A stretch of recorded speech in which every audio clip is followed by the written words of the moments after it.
సీతారామరాజు కులం చూశాండి త్యాగం చేసింది. అన్ని కులాలకి సంబంధించిన మహానుభావులందరూ స్వాతంత్ర సమరంలో పాల్గొన్నారే.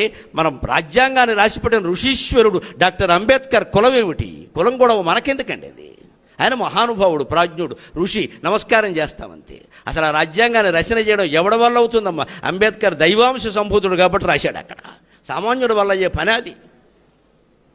రాజ్యాంగ కమిటీకి ఆయన ఉండి ఆయన రాశాడు కాబట్టి ఇవాళ రాజ్యాంగాన్ని మనం అనుసరిస్తున్నాం ఇక్కడ. లేకపోతే ఏముంది ఇక్కడ చెప్పుకోవడానికి? అందరికీ ఈవేళ కులాలు అంటగట్టారు, మహానాయకులకు కూడా.